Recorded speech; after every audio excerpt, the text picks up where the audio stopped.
Alright, what is going on, everybody? It's your boy Ora. So we back with another video on the new Ora channel. How we doing? So in today's video, I'm gonna be making beats for Playboy Cardi, yeah.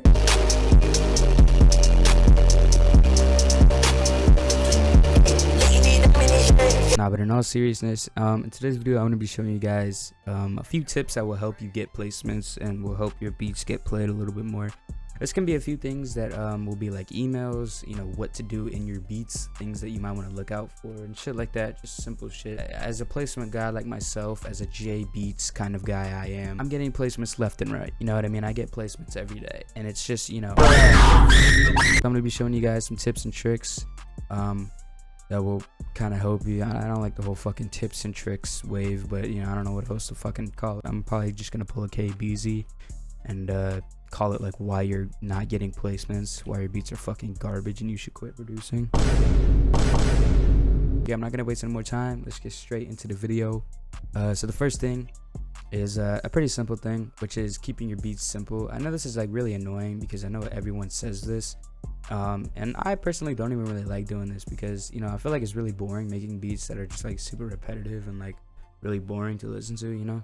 When you make a beat, you want that shit to be hype and like, you know, you want that shit to go crazy. But I guess, you know, artists, yeah, I get everyone said it, man. Artists really prefer beats that, you know, are a lot more simple and have a lot of room and, you know, breathing room inside the beat where the artist can do their thing and fill in that extra space that you left, which makes a lot of sense, you know what I mean? I feel like the simple beats are 100% more like what the artists are gonna want to rap on. It would make sense because, you know, a crazy beat, you know, with fucking hi-hats going outer space into a fucking alternate universe, you know, it's just like, you know, it's just too much, you know what I mean? If I was an artist, I probably wouldn't pick those beats myself. And you know what I'm talking about. You've probably made one of those like crazy beats with 30 perks and 3 fucking claps in it, you know what I mean? I've done that before, but I've started to kind of learn that I need to, you know, slow my beats down. Not slow them down, but space everything out a little bit more. Leave a lot more room. Use less sounds. There's only 7 drums in here, and that's not even that much. I just have 808 clap, hi-hat, open, snare, an extra snare for the clap, and then a kick. So it's really not that much to the beat. I'll show you guys the hi-hats. This is what the beat sounds like.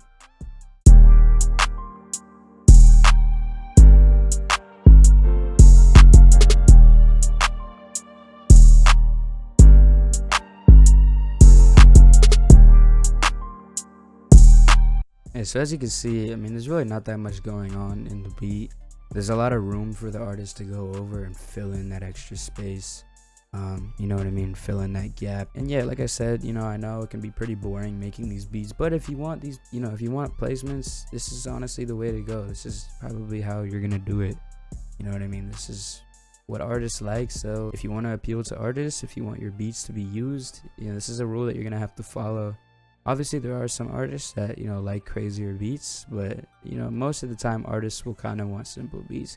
This doesn't mean that you have to do 2-step hi-hat patterns every, you know, beat you make. It doesn't mean that your 808s have to be like fucking boring as hell, but you do want to make sure that, you know, your 808s aren't going crazy, your hi-hats aren't going crazy. You know what I mean? Just keep everything, you know, pretty simple, and, you know, your beats, you know, they'll get chosen a little more often. All right, so next I'm going to be showing you guys something that you can do for your emails.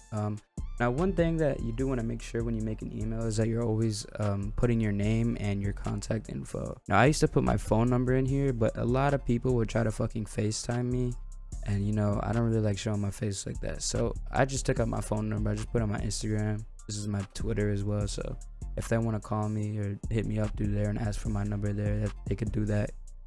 So normally what you want to do, put your name in here. You can do like whatever layout you want, whatever font you want. You can change them down here. So I just put Pride by Ora, and then I put contact me. And this used to be my Instagram and my phone number, but like I said, I took that out. But you could put your phone number in there. So just be like, you know, whatever the fuck your number is. You just put it down there. And then you want your disclosure. Basically, it's just like a little message telling the artist or the person you're sending it to, like, hey, if you received this in error, like if this wasn't meant for you, if you got this without knowing you were gonna get it or whatever, you know what I mean? If this was sent to the wrong person, basically, you know, please delete the email. or please, the content in this email, don't share it, meaning don't send anything I sent you to another person without consent. Obviously I put here Ora owns 100% rights to all beats. It must be credited and paid in royalties, licensing, publishing, etc. This is actually a really simple disclosure note.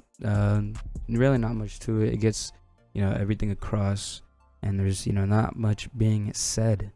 But yeah, it says here you want to make sure that the royalties you are due, you are paid. So I'm gonna show you guys now a few things when it comes to beats. So one thing is always send MP3s through your email, unless you're sending like a pack and they want the waves. If they're asking you for the waves, always send MP3s to their email. Especially if you're not familiar with the artist, if they just posted their email on their story or something, don't send them waves, because they're gonna want to play the beats through the email. And I'm pretty sure with waves you have to download the beat to even preview it. So the best thing to do is to send MP3s. Now what I do is I normally send in about 3 MP3s per email. If I can fit 4, I'll fit 4, but you see, if I try to fit a 5th, it'll send it in as a Google Drive link, and you really don't want to do that. That's kind of something that you want to make sure that you don't do. So yeah, I normally put about 4 or 3 beats in each email. Pretty simple, you know what I mean? Really not much to it. Like I said, if you want to send waves, I recommend sending them in like a Dropbox or a WeTransfer, whatever, you know what I mean? Just however you can get it across. If they're asking for waves, like if they asked you for the beat, they asked you for that wave, yeah, go ahead and send the wave. There's no real quality difference between them. I know a lot of people say that there is, but to be honest, like there's no visible, like hearable audio, quality difference between the two. So I wouldn't even stress it. Just always send MP3s through your email. That's simple. Okay, so another thing is always use a mail tracker. So I use this one mail tracker. It's called Snovio. I think my boy Scorpio or somebody showed me that. I don't really remember.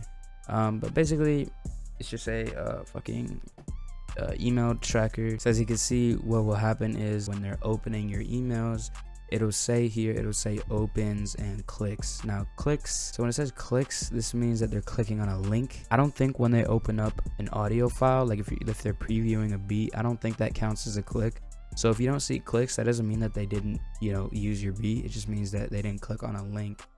90% sure on that. And opens just means that they opened your email, or I think opens also means that they might have clicked on a beat. So I wouldn't worry about the clicks thing. That really only comes into play when you're sending a link, so I wouldn't worry about that. Now another thing when it comes to emails is how frequent you're sending your beats out to that one artist.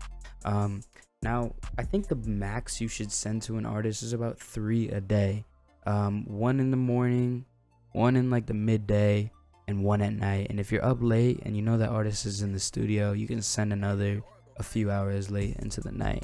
Spamming their email could actually get you blocked. Spamming them, sending them like 6 emails in 1 hour, that's always, you never want to do that, because it just makes you seem like you're fucking placement thirsty, and you're being a fucking pest in their email, and it's really gonna deter them from wanting to use your beats. Another thing is sending the same beats. I've always kind of struggled with this, because I never knew whether or not it's a bad idea or a good idea to send the same beats over and over, which I can say it is a good idea, unless they opened that email already, unless the artist literally told you, hey, I don't fuck with these beats, send some new ones. It's not a bad idea. The producer Twisted Genius, when he sent Lil Baby the beat for Something to Prove, he sent that beat over and over. It wasn't just he sent it once in an email and then moved on. He sent that beat over and over. If you are sending a beat that you like and you really want that shit to get placed, send it over and over, bro. There's nothing wrong with that. So another thing when it comes to emails is that you're gonna want to make sure that the email you're even sending to is a real valid email. There's a lot of people who will give out fake emails, and it's really fucking annoying, I'll tell you that. So as you can see, I just put in my email and the result is okay. I'll put in fucking Ergo's email.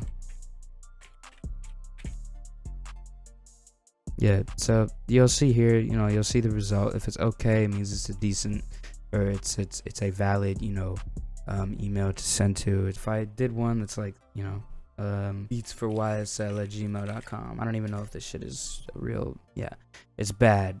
Basically means that either it's full or it's not even a real fucking email. If you click on more info, it'll show you the reason, and its mailbox does not exist. There's a lot of email verifiers. I literally just looked this one up. I don't use this often, but this is something that I do, do from time to time, you know what I mean?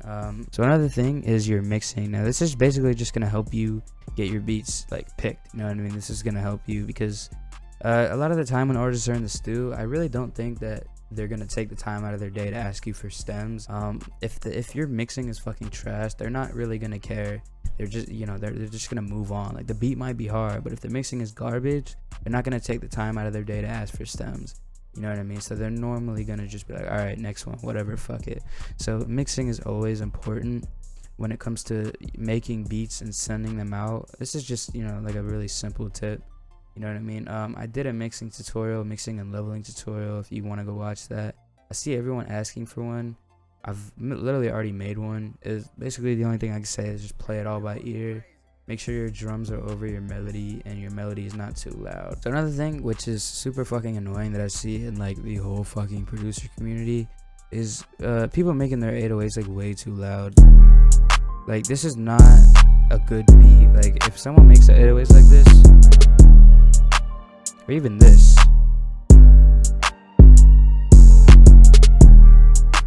it's just too loud, bro. That doesn't mean that your beat is like fire because your 808 is loud. That just doesn't make it good at all. I really recommend keeping your 808s like kind of like on a decent level that's not really hurting your ears, or that's not too loud, you know what I mean? Like, this is a good level because it's not super loud. So yeah, I mean, to be honest, bro, when it comes to placements, there's not that much that will help you. But I do know from experience that these are a few things that can definitely help you get your beats at least viewed, you know what I mean, at least open. So a few things to take away from this, honestly, just like a quick summary. Make sure your mixing is good. Only send MP3s. Verify your emails. Only send about three to four beats in an email at a time. Only send to an artist about 3 times a day. Don't spam artists.